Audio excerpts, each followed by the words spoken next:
At Ross, WDAF local news at 11 o'clock. The outlook for Kansas City, sunny and mild. Floodwaters from the rising Big Arkansas River swept into rural and urban areas north and south of Wichita Sunday, causing the evacuation of many families. At Mulvane, Kansas, south of Wichita, at least 25 families were evacuated from their homes as the water continued to rise. Affected were from 75 to 100 residents. It's been a relatively safe weekend this far on Kansas roads. Just one highway death reported in Kansas since the weekend counting period began at 6 o'clock Friday night. In Missouri, 9 persons have been killed so far this weekend. 5 of the deaths involve motorcycles. Missouri legislators return to work tomorrow, anxious to resolve a deadlock on the state's $2 billion budget. For some senators, it could be the last time they return to Jefferson City for a while. WDAF News Time, 11 o'clock.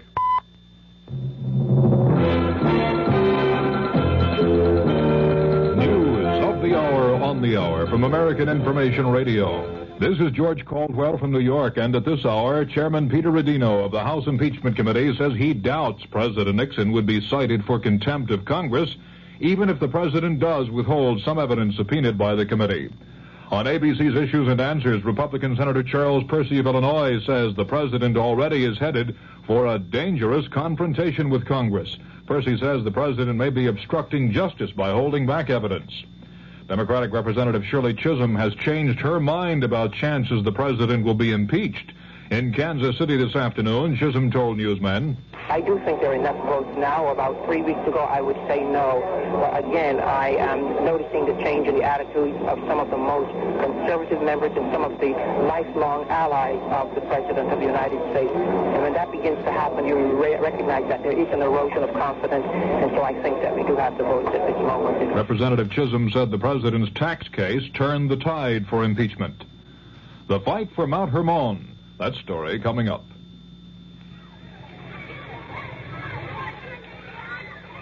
Pollution, crime, substandard housing, energy crisis, corruption, inequality, vandalism. If you don't like these conditions, you can do something about it. Law Day, May 1st, reminds us that the great thing about our system is that people can have a voice in improving it if they understand it and if they use that voice in the many ways possible. Through involvement like helping to register voters, campaigning for candidates, voting. People of all ages can work to bring about change lawfully. But with almost half the population under 25, youth can make the difference. Learning what can be done and how should begin at an early age. Law Day urges young America to lead the way. Help preserve good laws. Help change bad laws. Help make better laws. A public service message of the American Bar Association and your state and local bar associations. Military officials in Tel Aviv say they don't have any information to support reports that Israeli soldiers moved into Lebanon today. Arab newsmen on the scene say an Israeli force took positions on the edge of Mount Hermon in southern Lebanon.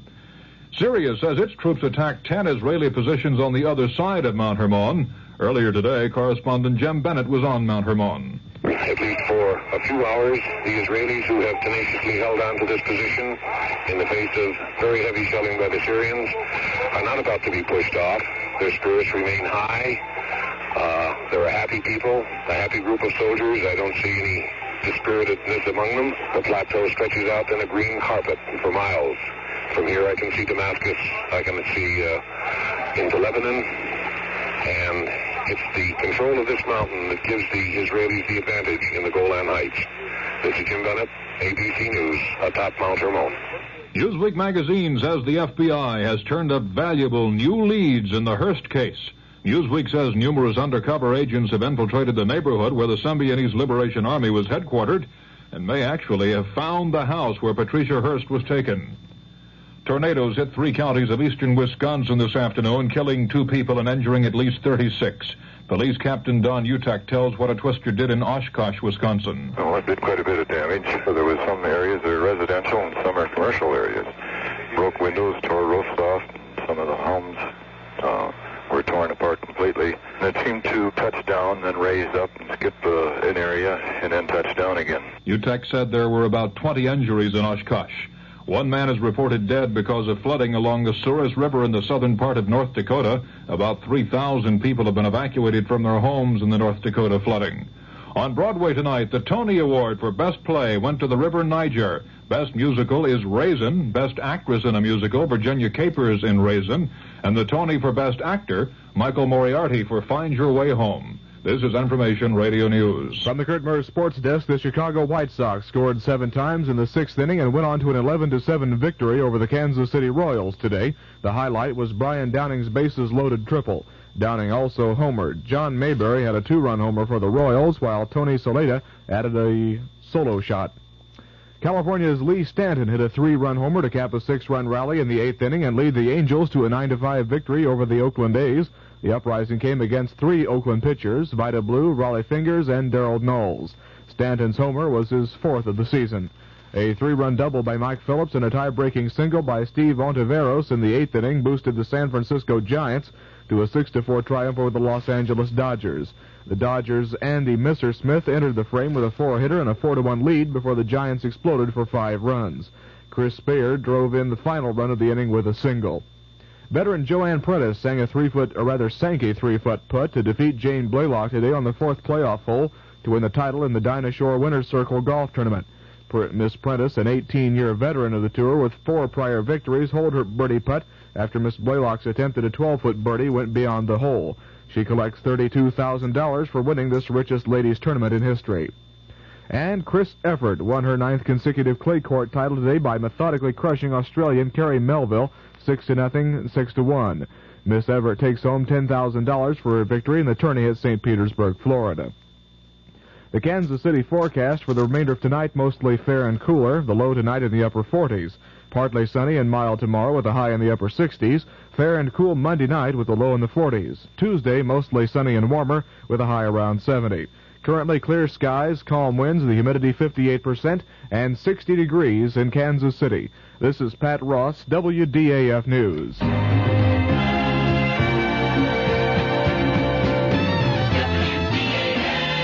The CBS Radio Mystery Theater presents...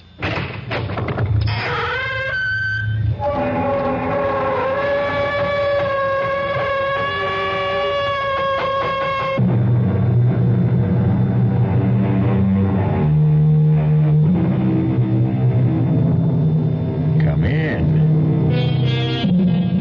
Welcome. I am E.G. Marshall. Welcome to the terrifying world of your own imagination. I have an unusual story about foreign intrigue, murder, and love. Interesting combination? You know, that great mystery writer Edgar Allan Poe once wrote that the best way to hide something was to leave it in full sight. And that's what this story's about. Steve Nash, agent for the Federal Narcotics Bureau, was awakened from a sound sleep by his chief. Steve, Manny and LaFaro got it tonight. Wounded? Dead. Oh, no. Manny's wife just had a baby. She's still in the hospital. Start packing a bag right now, Steve. Am I going somewhere? Paris, and anywhere else you feel it necessary to go from there. Paris? Now, don't get happy. It's not exactly a vacation, Steve. You're in for plenty of trouble.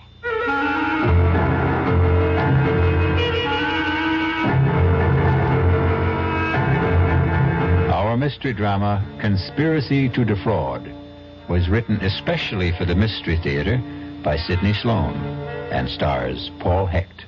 It is sponsored in part by the Kellogg Company, makers of Kellogg Special K cereal, and by Anheuser-Busch Incorporated, brewers of Budweiser. I'll be back shortly with Act One.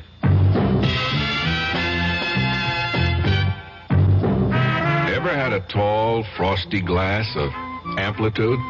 Well, if your beer is Budweiser, you've had it often. Amplitude is a fancy word for the entire taste phenomenon, the total experience of flavor. Next time you take a healthy swallow of Bud, watch what happens. Think about the sensations you're experiencing. Notice how the flavor of Bud comes on nice and easy. Not too strong, not too quick. Just right. Notice the clean, crisp togetherness of Bud's taste. Everything in perfect balance, with no single element jumping out at you. And there'll be no aftertaste either. No hanging on. and you'll be refreshed and ready for another glassful. Actually, bud drinkers have been experiencing amplitude for years, but they never phrase it that way. They just say Budweiser, and that says it all. Anheuser-Busch, St. Louis.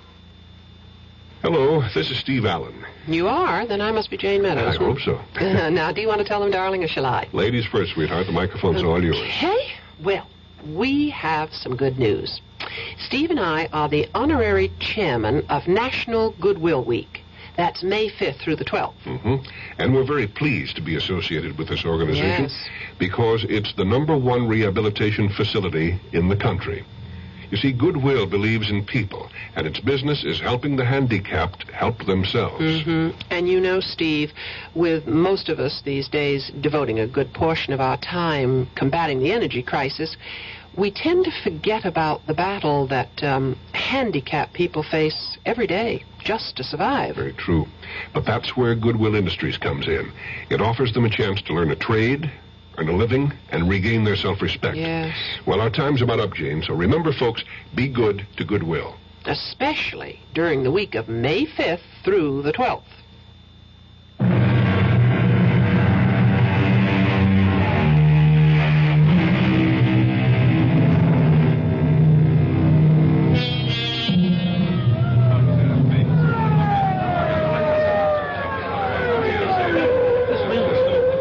The police and the Federal Narcotics Bureau believe to be a well-planned and secret bust of a big narcotics ring is taking place in a warehouse district of New York City. Stand by, Sergeant. I'm going to talk to them on a bullhorn. If they don't come out, we go in. Right, I got it. You are completely surrounded. I repeat, you are completely surrounded. Come out with your hands behind your head, and we will not fire. Come out with your hands behind your head, and you will not be harmed. Keep the windows covered. I'm going to blast the lock on the door. That's got the door. Let's go. Looks like there's nobody here. Careful, it might be a trap. This is your last chance. Come out with your hands behind your head. Cover me. Hit the lights. Wait a minute. There's the body. Careful, careful. Chief, it's Manny. He's dead. Manny. LaFaro may be here, too. He's here, Chief. Still alive? No. Dead. They got him, too.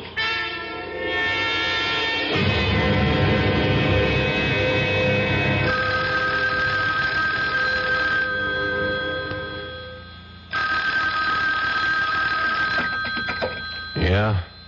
This is Borden, Steve. Yeah, Chief, what's up? Manny and LaFaro got it tonight. Wounded? Dead. Oh, no. Manny's wife just had a baby. She's still in the hospital.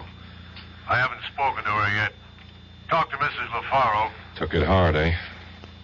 I hate this job. Steve, you're a good friend of Manny's. Would you talk to his wife for me? Sure, I'll go to the hospital first thing in the morning. Rotten business. Better start packing a bag right now, Steve. Oh, am I going somewhere? Paris. And anywhere else you feel it necessary to go from there.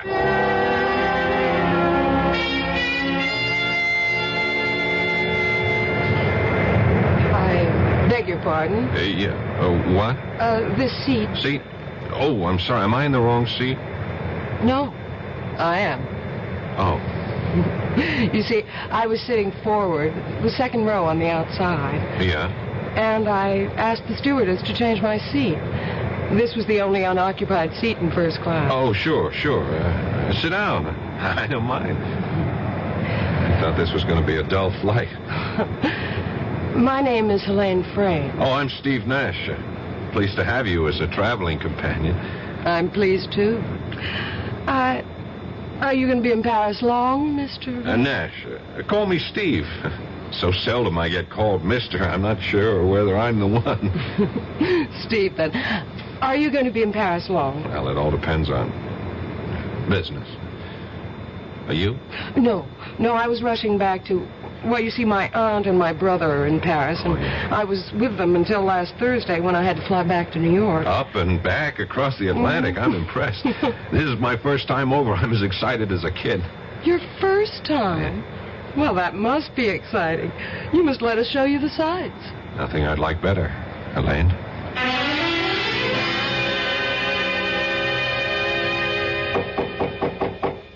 Entrez. Inspector Boivin? Oui. You are Stephen Nash, Federal Narcotics Bureau? That's right. Entrez. Come in, please. I've been expecting you.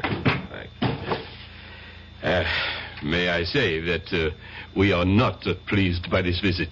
I'm sorry, I didn't set it up. Oh, it is not personal, you understand. But we feel that France is, how shall I say it, is being insulted by the charges that we are the center of the illicit narcotics trade in Europe. Inspector, a lot of heroin is getting into the States. We know it's coming from France. Well, that is doubtful. In the last 6 weeks, we have intercepted and destroyed over 100 pounds of refined heroin coming into New York alone. From France? Definitely. 3 men from my department have died in the operation, and that is no exaggeration. Well, as you say, it is foolish for me to fence with you. That is not my job. As I understand it, Inspector, your job is not to question nor to argue. Your job is to cooperate. And that was the information handed down to my boss from the State Department. You may be assured of our cooperation.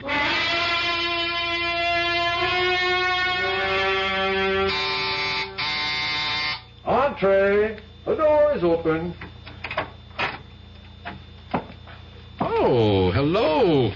You must be the chap Helene picked up on the plane. Picked up? Oh, that's just a figure of speech, of course. I'm Harrington Frayne, Helene's brother. Oh, hi, I'm Steve Nash. Yes, well, hello. Sit down. Helene should be back in a minute. Just stepped out to do a bit of last-minute shopping. That you, Helene? Oh, Auntie.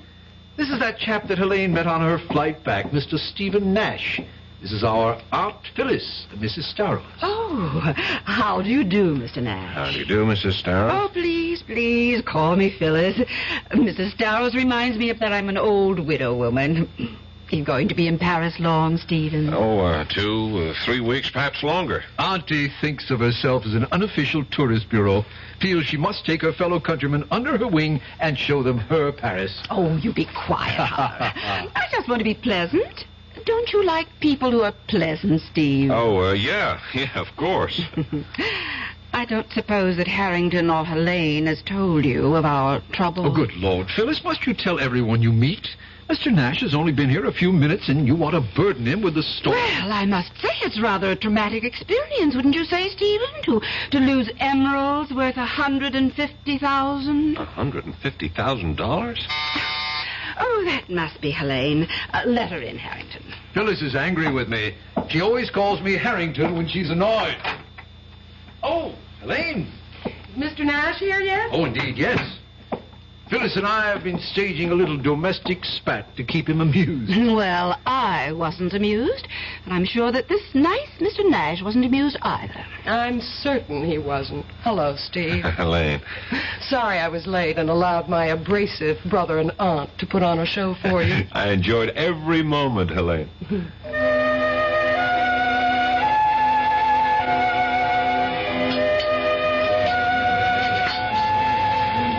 Penny for your thoughts, Steve. Oh, I'm sorry. I shouldn't have let the maitre d' seat us here in the window with a view of Notre Dame and the river. It is beautiful, isn't it? I was worried that perhaps you might feel that I'd steered you to a tourist trap. This place is frightfully expensive, you know. It's great. I'm on an expense account. Stop worrying. All right, I shall. And speaking of worry, you seem to have something bothering you. Is it something personal? Well, it's about my aunt and Harrington. Yeah? Well, you see, my aunt has lost a very valuable piece of jewelry. The emeralds. You know. One of the first things she told me when I called, worth $100,000 or more. They're insured for $120,000. Why should she worry? She's not worrying. I am. The emeralds are not lost, strayed, or stolen. What? It's just a stunt to bilk the insurance company. Well, she's being very foolish. She's desperate. She's completely without money. For that matter, both Harrington and I are, too. If they go through with this insurance swindle, they're going to be in big trouble. Even a professional crook would have serious problems, and they're... Rank amateurs. When I went back to New York to see if I could raise some money... no good, eh? Aunt Phyllis has been to the well too often. No credit. Well, why doesn't she sell the emeralds, honestly? Well, I believe it's Harrington's idea, but he wants her to sell them to some... Fence? Yes. And also collect the insurance. He's made several tentative moves in that direction. He's spoken to several mysterious callers. I don't know how far the transaction has gone.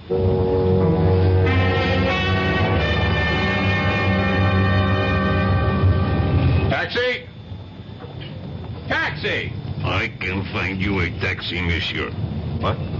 You want a taxi? I can get one for you. No thanks, sir.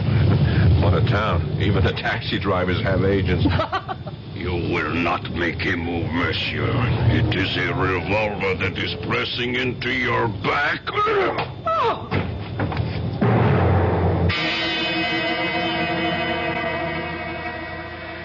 Perhaps you underestimated your strength, Gab. The blow on the head... No, he'll be all right.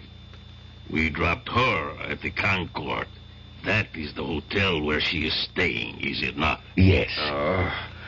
Nash, can you hear me? You are opening your eyes. That is better. Oh, my head. Unfortunately, Geb found it necessary to persuade you to come with him. Yeah. It's a neat little persuader he used. Right in the back of my head. Thanks. Don't try to move yet, Mr. Nash. Who are you? I? You do not know me? I am quite well known. I am Orestes Kolodinos. Rings no bells. Why should you try to make me come here? Wait a minute. Where is she? What have you done with her? Now, compose yourself, Mr. Nash. I take it you are referring to Miss Helene Friend? Where is she? Back at her hotel. I had her sent back immediately. We did not want to speak to her, just you. Okay. You have the floor, Mr. Kolodinos. Kolodinos, Monsieur Nash. It is an old name. In my country, a revered name. I'll do my best to remember. Well, continue. A question, monsieur. Why are you in France? As we say at home, none of your business. I like you, Monsieur Nash. You are refreshingly candid. You are working for FNB. You are a trusted, intelligent worker, well thought of. Thanks for the information. When I get back, I'll put in for a raise. If you get back, monsieur. If you get back.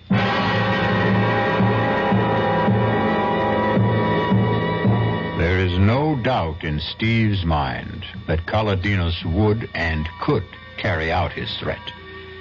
3 men had already been permanently silenced, and it was not likely that Kolodinos would hesitate at the 4th. I'll be back shortly with Act 2. Great taste in the morning. Kellogg's has that wholesome taste to get you up and grinning. This is Jerry Coffer for Kellogg's Special K. You know, for years we've been talking about the Special K breakfast, a great way to start the day if you have a weight problem. You may have seen or heard our latest commercials, which symbolize the problem of being a few pounds overweight by using this ball and chain. That's the sound effect. But so many people have come to know the Special K breakfast that can help solve weight problems, they sometimes forget that Special K is America's favorite high-protein cereal. It has 8 essential vitamins and iron, and so delicious that lots of folks, kids as well as adults, eat Special K just for the sheer good taste of it. So we don't want you to think that you have to wear a ball and chain to eat Special K. All you need is an appreciation for the finer things of life, a 1-ounce bowl of Special K, 4 ounces of skim milk, tomato juice, coffee, and maybe a little sugar. The Special K breakfast can help you lose weight all by itself, but it really is a good start. The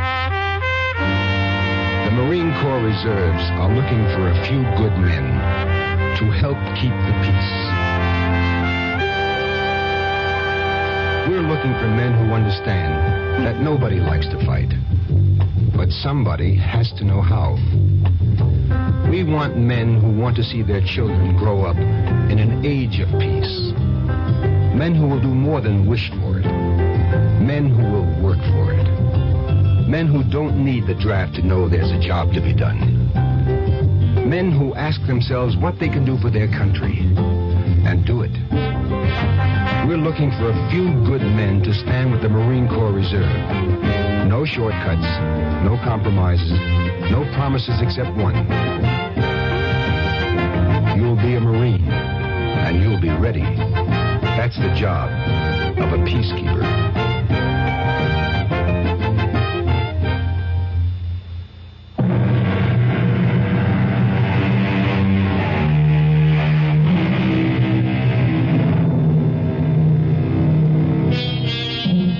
After his meeting with Kaladinos, Steve was taken back to his hotel.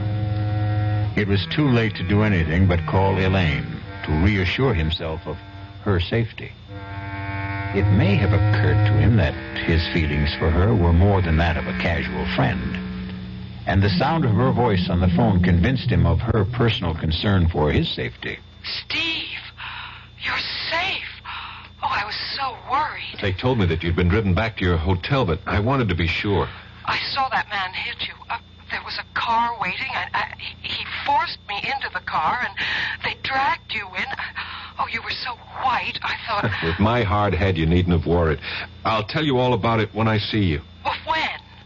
When will I see you? Oh, there's so many things to ask you. I'm sorry, I can't tell you what time. I'll call you again. Okay, Steve. Till then, bye. Bye, darling.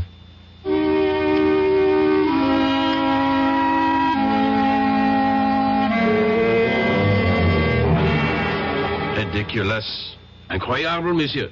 It could not have occurred. I tell you, he told me that his name was Kaladinos. It could not be he. It is a, how do you say, imagination, hallucination. This lump on my head is not the result of a vivid imagination, Inspector. And also, I have a witness. I was with a Miss Helene Frayne when the incident occurred. Frayne?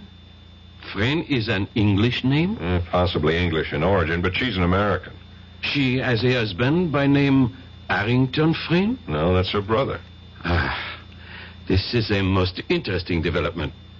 Monsieur Frayne was here not 20 minutes before you to report that his aunt, Madame Phyllis Darrow, had been robbed of a valuable collection of emeralds. I believe he estimated the jewels to be worth, I have the report here.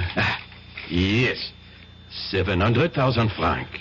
In dollars, 150,000. Look, Inspector, let's stay with my problem. Now, what are you going to do about Kaladinos? Do? But you are jesting, monsieur. Monsieur Kaladinos is a very rich, very powerful man. And so he can get away with hitting a man over the head and forcibly detaining him, kidnapping him, threatening him? Monsieur Kaladinos could not have been involved in this matter. What do you mean? I spoke to him. He introduced himself. He insisted that I pronounce his name correct. It was not Kaladinos, monsieur. Who was it then? What was this man's purpose in posing as Kaladinos? That, monsieur, I cannot answer. But I know that it could not have been Kaladinos. He is just at this time, 1900 hours, arriving in France at Orly Airport in his own plane.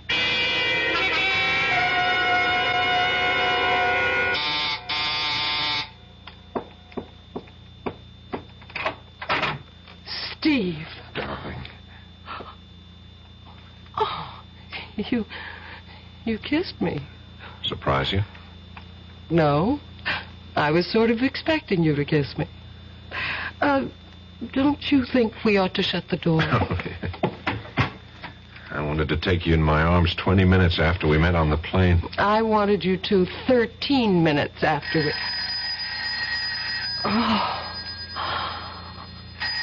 Oh, damn, let's ignore it. You better answer it. Oh, dear. Yes? Yes, he's here. Steve, it's for you. New York calling. Oh, yeah, I left word at my hotel where I was going to be. Here, darling. Oh, thanks. Hello? Steve, this is Hal Borden in New York. Oh, right, Chief. You get my cable? Yeah, and I have all the info you requested, but I can't give it to you where you are. Incidentally, where are you? Oh, Suite 1013 at the Concord Hotel. It's all right, it's a friend. All right, now go to the railroad station, Gare du Nord. Near the ticket window on the south side of the station, you'll see a line of 10 telephone booths. Counting from left to right, you go to booth 3 at 3 o'clock your time.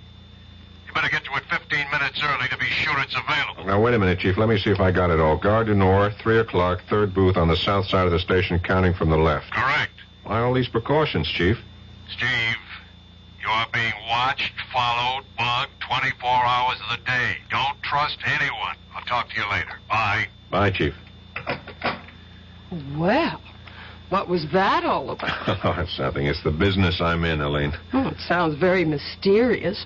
Rushing off to the Gare du Nord to receive a phone call at 3 o'clock in booth 3. Oh, I almost forgot. What? When I came into the hotel just now, the clerk at the desk, he gave me a message for you. Hang on, I got it here someplace. For me? I think it's for your brother. What did I do with it? Ah, darn it. Well, don't be upset. It's probably nothing important. Hang on. I can remember it. It was very short. Just call El Morey.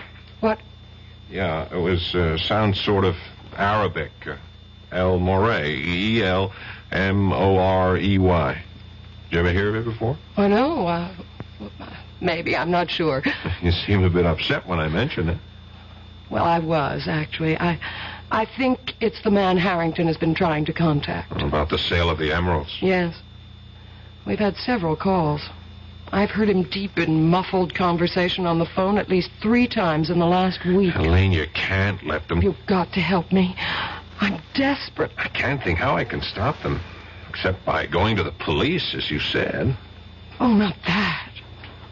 No. Well, that would be the last resort.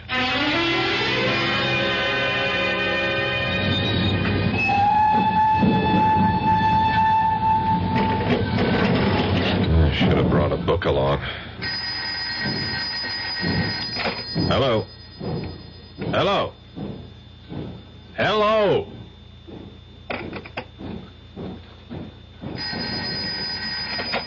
Hello? Hello, Steve? Yeah, Borden. Steve Nash. Steve, is that you? Yeah. Good. I'm glad you got to the booth early. I'm 7 minutes and 35 seconds early. Now, Exactly. listen. We have reason to believe that we may be bugged right here at headquarters. Now, here's the info on Colodinas. He's a rich exporter of olives and olive oil. He's dabbled in other things, art, petroleum, some shipping. But mainly olives and olive oil, eh? Clean? Well, who knows? Then explain why he picked me up, brought me to this place, and gave me more than a gentle warning to get the hell out. I don't get it. He's reputed to be one of the richest men in Europe. Now, here's what I wanted to tell you. We have it on good authority that a very large shipment of raw opium came into Marseille yesterday. It'll take a few days to process, and then the refined product will be slipped out of France for here. Do the French know? They're just being told through official channels. We've asked them to check all personal baggage going out of France. Going out? Big order. I know. It's going to be tough to check. A lot will slip by. We'll have to try to spot it here. Wait a minute, Chief. What is it? Someone just slipped into the booth next to mine. Public phone, Steve. This guy I recognize. You know what time it is on my watch? Exactly 3. Yeah, but Steve, what is that got Character to... I ran into on the street the other night. The one who let me have it on the back of the head. Don't you see? He's in the next booth, probably hooking up some sort of electronic device to listen in on us. He expected you there at 3. Yeah, you were right. You were right about the phone being bugged. But we got the jump on him by several minutes because I was early. I won't hang up my phone, Chief. Stay on the phone. I'm going to get him. What? I got you, you little punk. Let me go. I'll call the police. You call the police. Good. Save me the trouble. But before they get here, I have a little something I owe you from the other night. You're quitting so soon? Come on, buddy boy. Don't play unconscious with me. Uh-oh. Looks like we're going to have some company. Hello. Chief, are you still there? Yes, Steve. What's going on? I just I just nailed our eavesdropper, and I was right. He is one of Colodina's boys. Now, you better get in touch with the French police and point the finger at Colodinas. And while you're getting Colodinas into trouble with the police, you might tell them that they got me locked up. I don't think I'll be able to explain. Locked up? What are you talking about? You're not locked up. No, but by that time I will be. Here comes the gendarme now. Bye, Chief.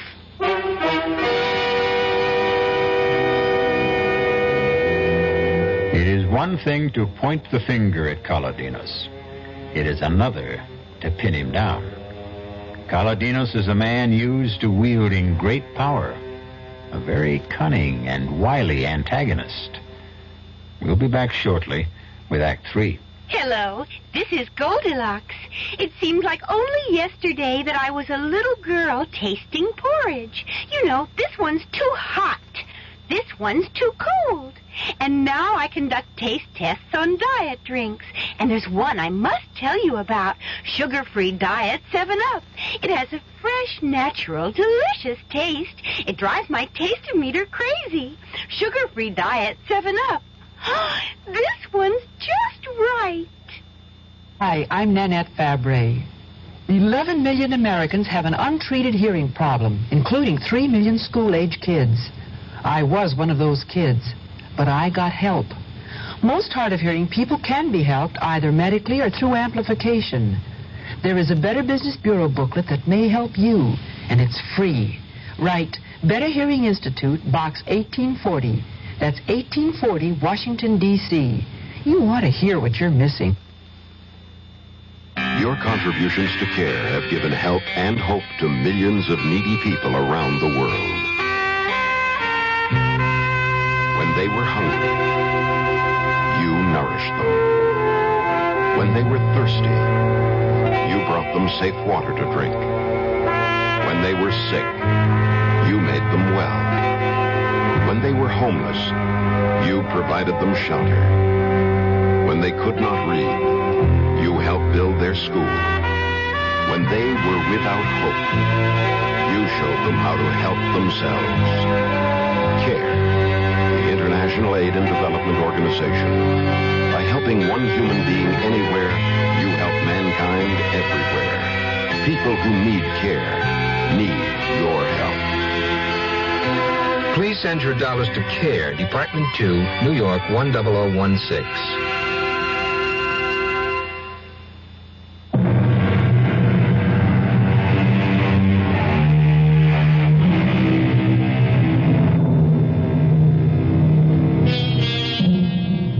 At times, Steve Nash's assignment has him feeling as though he's chasing phantoms.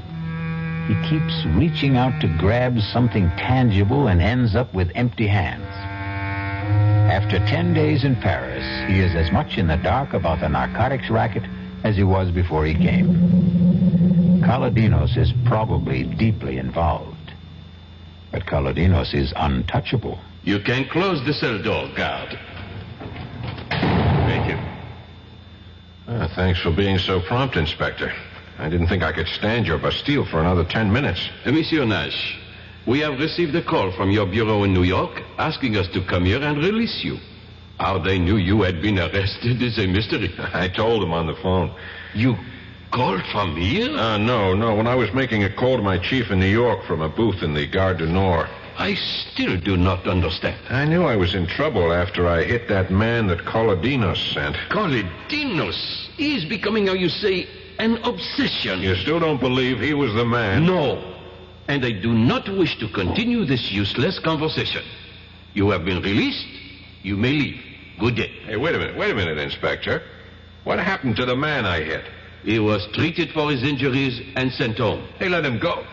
He is Colodinos, man. He's the one who cracked me over the head and took... Monsieur, I will not listen to more from you.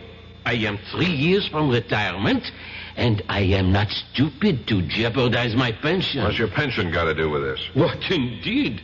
I have told you that Monsieur Colodinos is very important, very powerful. You're afraid of him. I would not exactly say that. Well, I would exactly say it. I think he's the fat butterfly I came here to catch. And I'm going to net him with your help. Or without it.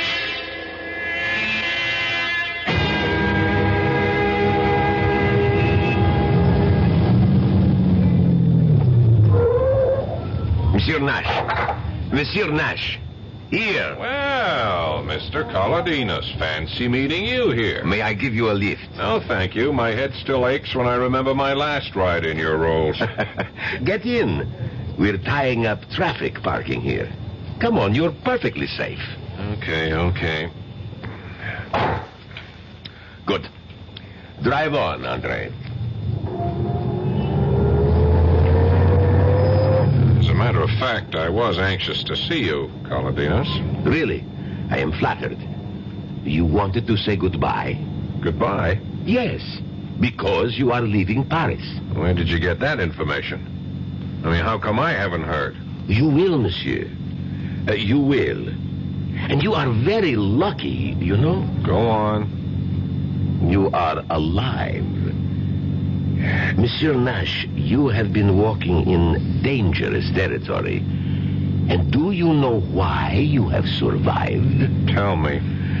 Because you have been completely ineffectual. Because you have discovered nothing in all the time you have been here. In fact, your superiors are of the opinion that you have wasted your time and your government's money. So I'm going home in disgrace. Friday afternoon. Flight 225 International. Suppose I decide to stay on until I've nailed you. That would be a very unfortunate decision. Learn to quit when you're ahead. You are ahead right now. Well, I want to thank you for everything. All the arrangements. Very neat. Very efficient. Thank you. And now I should like to drop you at your destination. My hotel? I was thinking perhaps that you would be going to the American Embassy. There to call your superior in New York, Chief Borden, and verify the information that I have given you.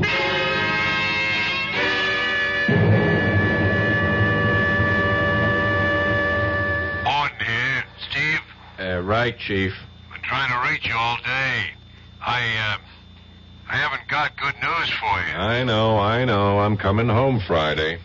Sorry, Steve. I'm just following orders. Oh, don't bother to explain, Chief. Someone over here doesn't like me, that it?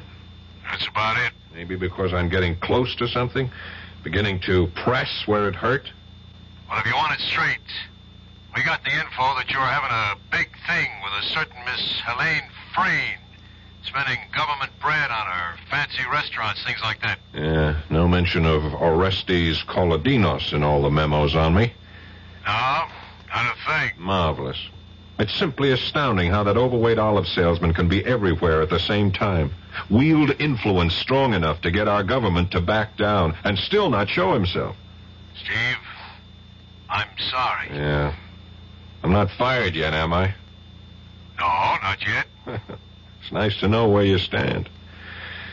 I'm still employed until Friday. That gives me 3.5 days. I'll do what I can for you, Steve. Thanks, Chief. I knew you'd say that. Now listen, call on me for anything I can do from here. Any time of the day or night. Now, here's my home number. Don't hesitate to call.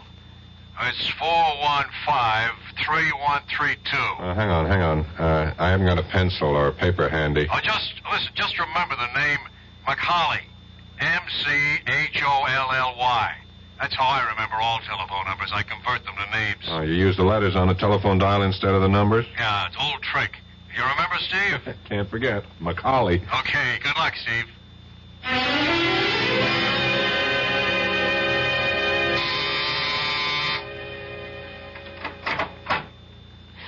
Steve, darling. Hi, Helene.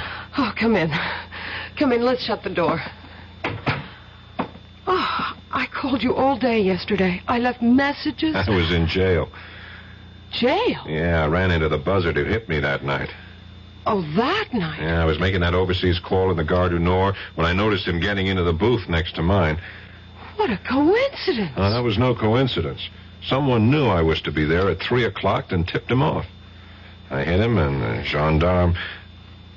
Say, you've been packing. Are you leaving Paris? Well, that's what I wanted to tell you.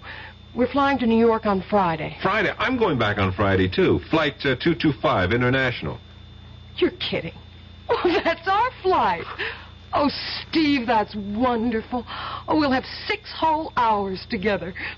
Speaking of coincidence. I'm beginning to wonder if it is really that, or if someone isn't programming my whole life to suit his own wishes. I don't understand you. I'm just talking to myself. You're going to be a wee bit overweight, Helene. All these boxes and packing crates, are they going with you? Oh, heavens, no. We'll just carry suitcases. This'll all be sent by freighter. Oh, I see. Ship via SS Andreas Bordeaux. Is that a French ship, Helene? I wouldn't know. Harrington made all the arrangements. Oh, speaking of your brother, how's his little swindle going? I'm afraid that it's all been settled. He sold it, eh?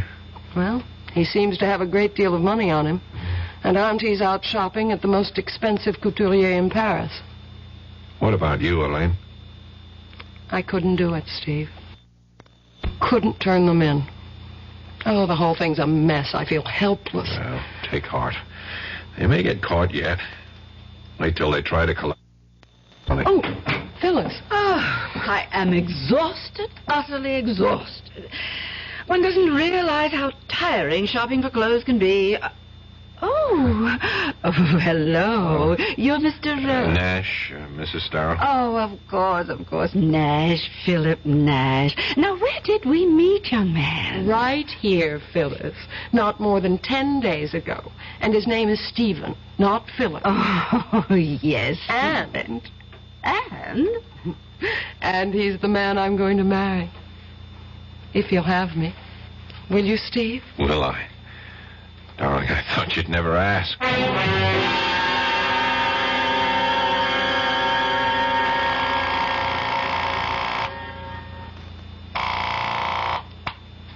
Hello? Chief, Steve. You know what time it is? Yes, 8 o'clock in the morning. Where you are, here it's just 2 o'clock in the morning. I just got to sleep an hour ago. I'm sorry, Chief. I had to call. It's urgent.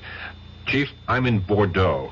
What the hell are you doing in Bordeaux? I'll explain it to you later. Just tell me this. You mentioned that Colodinos had varied business interests. One you mentioned in passing, shipping? Yes, he has. He owns 2 ships, both under Liberian registry. He uses them mainly for his olive oil company. Would the name of one of them be the SS Andreas? Can't remember the names. The files are at the office. Well, I'll be in Paris in a few hours. Would you check and call me? You sound like you've latched onto something, Steve. I may have. I'll tell you about it when I see you. I'm flying home this afternoon, remember? Yeah. If I have anything, I'll have you to thank. Thanks for the tip, Macaulay.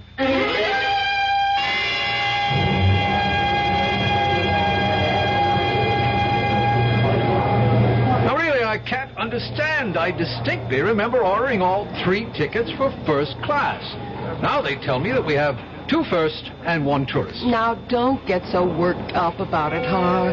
I suppose you expect me to sit in the tourist class seat? No, I shall.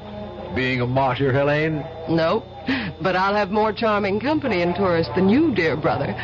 Ah, here he comes now. Nash. That's right. Phyllis said he'd be on this flight. Steve, over here. I'm sorry I'm a little late. I had to wait for a call from New York. Hello, Harrington. Hello. Please excuse me. I've got to find Phyllis. She's buying perfume in the duty-free shops. She'll never know what time it is. Don't be too long. They'll be calling our flight any minute. Oh, Steve, I missed you. Where have you been for the last 2 days? Oh, a few things to wrap up before I left Paris. I wanted to take a look at a little more of the country. I may not be back for years, if ever. Well, why didn't you tell me? I'd have gone with you. Mademoiselle, monsieur? Oh, Inspector Boivin. Come to see us off, monsieur? Not exactly. Mademoiselle, Madame Starrow and Monsieur Harrington Frayne should also be present. They are here? They're here, Monsieur Boivin. My aunt is doing some last-minute shopping. Oh, here they are. Oh, I've had the most glorious time, Helene. Oh, Mr. Nash and Monsieur Boivin. Well, I'm afraid I'm way over my quota. I have bought some big gallons and gallons. Pardon, madame, but we have very little time, and it is necessary that all your luggage be examined before you board. Be examined? At this end? We're going out, not coming in. I am sorry, monsieur. Regulations, if you will be so kind. Regulations? Since when? Tuesday this week. All luggage must be examined before departure. Red tape, bureaucratic red tape. If you'd stop arguing, we'd be through it in a matter of minutes. Quiet, Harrington. Now, Monsieur Boivin, where do we go? Please, be so kind as to follow me. You too, Monsieur Nash. Through this door, please. Our bags are already on the plane. They were checked through. You will find that all your luggage is on that table, ready for examination. Now, the attendants will help you, but we should like you to open your own luggage. Who is first, dear? That's mine. Open, please. Now let us look inside the case containing your articles of toilet, monsieur. This is toothpaste. Is this necessary, monsieur? Must you remove and examine everything in the case? Patience, monsieur. I know what I am looking for. This tube is most interesting. Regard, it has been opened at the bottom and sealed again. When one presses firmly on the tube, one discovers that there are unnatural lamps within. We shall see what they are. I take my pocket knife and... there. These are emeralds, wouldn't you say, madame? Yes, they are my emeralds. Now, would you be so kind as to give them to me? Presently, madame.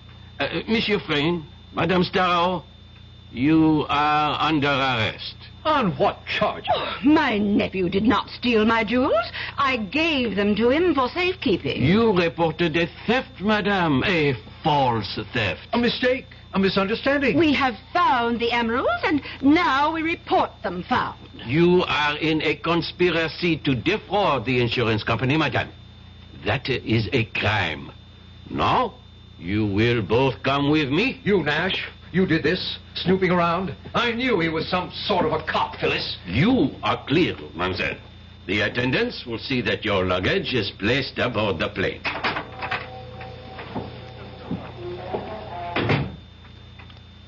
So you finally decided to do it, eh, Elaine? Yes. I discovered that the emeralds hadn't been sold yet. Also, that Phyllis hadn't reported the loss to the insurance company. I knew the charges couldn't be too severe and would probably be dismissed. Of course, they'll probably never forgive you. Oh, I think they will in time. And I'll have you to console me, Steve. They'll be calling our plane now. Too bad Phyllis and Harrington's tickets won't be used. Oh, look, there's Boivin. He's alone. I guess he sent them off to the Bastille. I don't envy them their visit. My experience was pretty bad. Will Mademoiselle Elaine Frayne come to information, please? Oh, you're being paged, Elaine. I can't imagine what it is. Elaine Frayne come to information, Let's please? find out. Come on. You have a message for me? Oui, madame. Elaine Frayne? Yes? Ah, oui. I have it here. Thank you. Merci.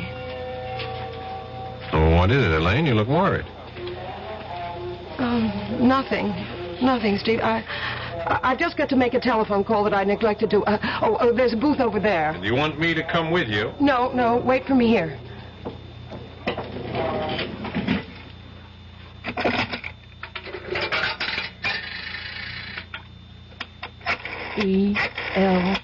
ELMOREY.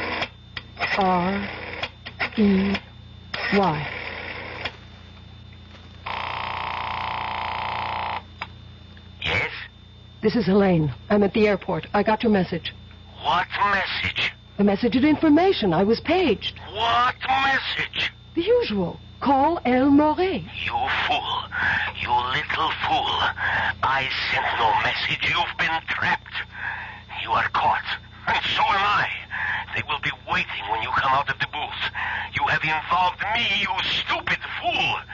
Thank your American lover for this. You are under arrest, mademoiselle. Would you be so kind as to accompany me? Yes. Monsieur Nash, I leave the prisoner in your custody. Your plane is already boarding. You do not have much time. Thanks, Inspector. Steve, Don't cry. It can't change matters. Steve, I won't try to defend myself. You were planted on the plane I came over on, weren't you? Yes. This whole business of the stolen emerald was a diversionary move, eh? Harrington and Phyllis would be caught and the police satisfied with the capture. This would allow you to slip through. Yes. It's true. It's all true. We were the clearinghouse. The crates we sent to Bordeaux. I know. Narcotics. The ship SS Andreas belongs to Colodinas. I checked it out. Sailed yesterday for New York. 12 gallon tins in the cargo contain heroin, not olive oil. They'll be found when the ship docks in New York. I've wired ahead. I'm sure you have. So this has all been a performance. A charming charade to throw dust in my eyes. No, that isn't entirely true. Come on, Elaine. It started that way, I admit. Please believe me. I love you. Mademoiselle? Yes, I'm ready. Goodbye, Stephen.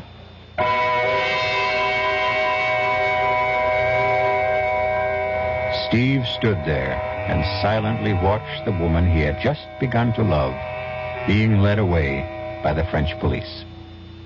For long minutes after she disappeared through the main doors, he stood there without moving.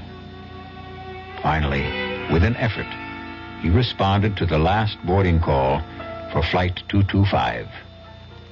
I'll be back shortly. Oh, sure. You can talk about good-tasting diet drinks, but I know.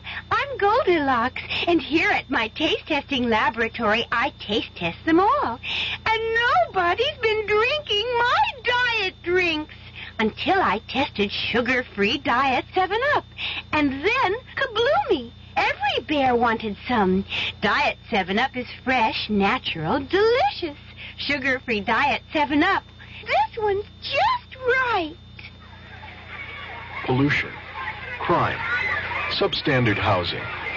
Law Day, May 1st, reminds us that if we don't like these conditions, our system allows us to do something about it.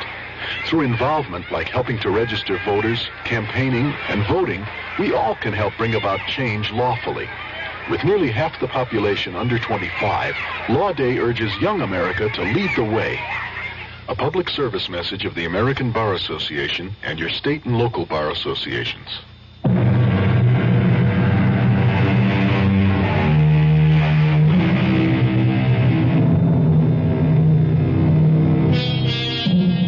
When Steve Nash got off the plane in New York, his chief was waiting to congratulate him.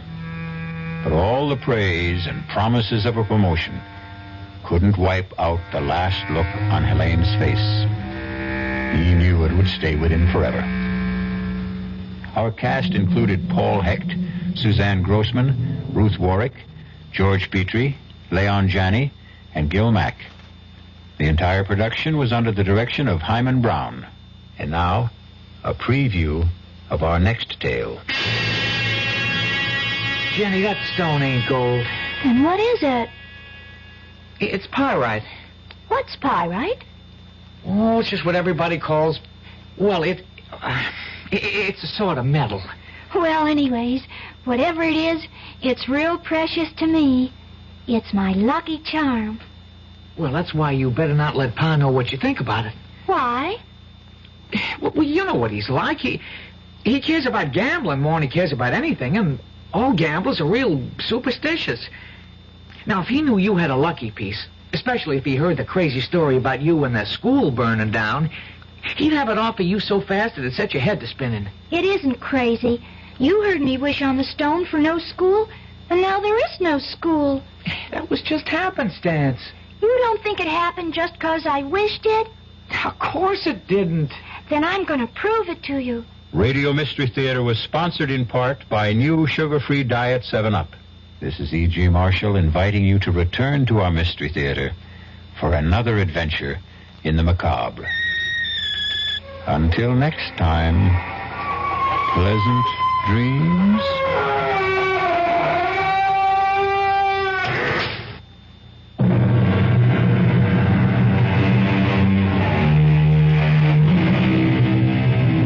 WDAF, Kansas City.